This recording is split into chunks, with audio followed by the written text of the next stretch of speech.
இன்னைக்கு நம்ம கேட்க போற கதை தங்க மாம்பழம். வாங்க கதைக்குள்ள போகலாம். ஒரு ஊர்ல 2 பெஸ்ட் ஃப்ரெண்ட்ஸ் வாழ்ந்து வந்தாங்க. அவங்களோட பேர் வண்ணன், மன்னன். சின்ன வயசுல இருந்தே சேர்ந்து படிச்சவங்க 2 பேரும். 2 பேருமே ஏழை குடும்பத்தை சார்ந்தவங்க. தினமும் அடுத்தவங்க வயல்ல விவசாயம் பார்க்கறது தான் அவங்களோட தொழிலே. ஒரு நாள் வண்ணன் வேலையை முடிக்க ரொம்ப லேட் ஆயிடுச்சு. திரும்பி வீட்டுக்கு எப்பவும் வர ஒரு ஒத்தையடி பாதையில வர திடீர்னு ஒரு பெண்ணோட அழுகுரல் கேக்குது. அந்த சவுண்டை கேட்டதும் வண்ணனுக்கு பயமா இருந்தாலும் அந்த நேரத்துல ஒரு பெண்ணை தனியா விட்டுட்டு போக மனசு இல்லாம சத்தம் வர சைட் போய் பாக்குறான்.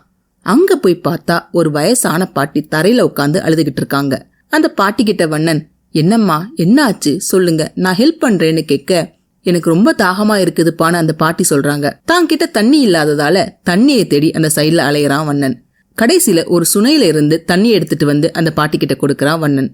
ஆனா வாங்கும்போது பாட்டியோட கை தவறி அந்த பானை கீழே விழுந்து உடஞ்சிடுது. அந்த பாட்டியால தண்ணி குடிக்க முடியல. பரவாயில்லைன்னு சொல்லி உடஞ்ச அந்த பானையோட ஓட்டுல திரும்ப தண்ணி எடுத்துட்டு வந்து கொடுக்கறான் வண்ணன். அந்த தண்ணியை குடிச்சதும் பாட்டி ஒரு அழகான தேவதையா மாறிடுச்சு. அதை பார்த்ததும் வண்ணனுக்கு பயங்கர அதிர்ச்சி பிளஸ் பயம். அந்த நேரத்துல இப்படி நடந்தா யாருக்கு தான் பயம் வராது சொல்லுங்க.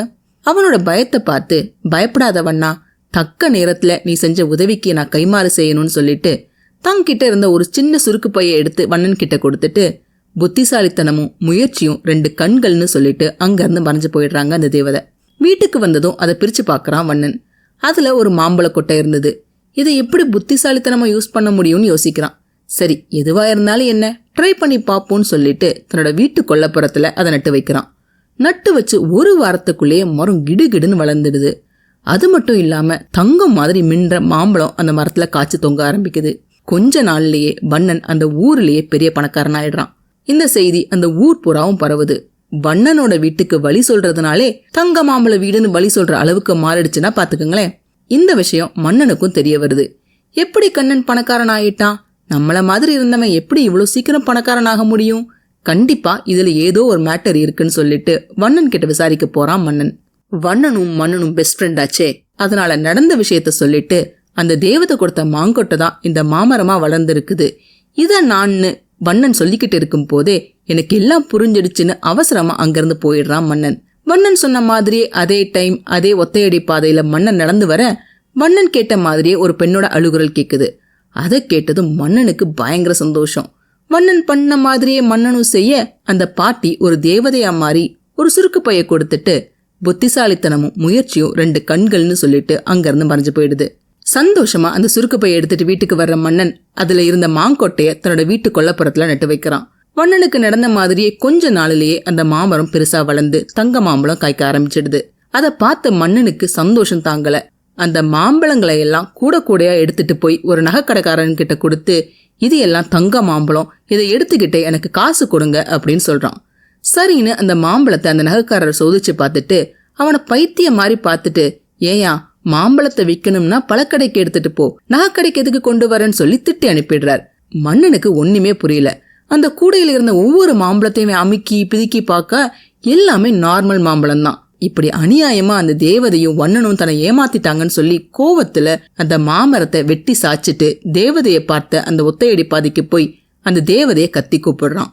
கொஞ்ச நேரத்துல அவனோட கண்ணு முன்னாடி அந்த தேவதை வர, நீ ஒரு தேவதையா, இப்படி ஓரவஞ்சனை பண்ணுறியே, வண்ணனுக்கு மட்டும் தங்க மாம்பழம் காய்க்கிற மாங்கொட்டையை கொடுத்த, எனக்கு மட்டும் வெறும் மாம்பழம் காய்க்கிற கொட்டையை கொடுத்திருக்கியே, ஏன் இப்படி என்னை ஏமாத்துற அப்படின்னு திட்டுறான். அவன் சொல்றதெல்லாம் அமைதியா கேட்டுட்டு என் கூட வான்னு சொல்லி மாயமா அவனை வண்ணனோட கொல்லப்புறத்துக்கு கூட்டிட்டு போகுது. அங்க வண்ணன் தன்னோட வேலையாட்கள் மூலமா அந்த மாம்பழத்தை பறிச்சு கூடையா நிரப்பி அந்த நாட்டு மன்னனுக்கு அனுப்ப ஏற்பாடு பண்ணிக்கிட்டு இருந்தான். அது மட்டும் இல்லாம அந்த நாட்டோட முக்கிய பிரமுகர்களுக்கு, சந்தைக்கு, பக்கத்து நாடுக்குன்னு அந்த மாம்பழத்தை ஏற்றுமதி செஞ்சுக்கிட்டு இருந்தான். இதை பார்த்ததும் மன்னனுக்கு ஒண்ணுமே புரியல. அப்ப தேவதை, உங்க 2 பேருக்கும் நான் ஒரே மாம்பழ கொட்டையை தான் கொடுத்தேன்.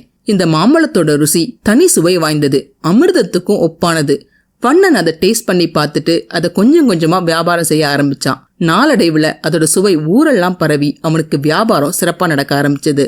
அவனோட முயற்சியால தான் அவன் பணக்காரனானது. நீ அவன்கிட்ட கேட்டுதான் எனக்கு ஹெல்ப் பண்றங்கிறது எனக்கு தெரிஞ்சும் நான் உனக்கு ஒரு சான்ஸ் கொடுத்தேன்.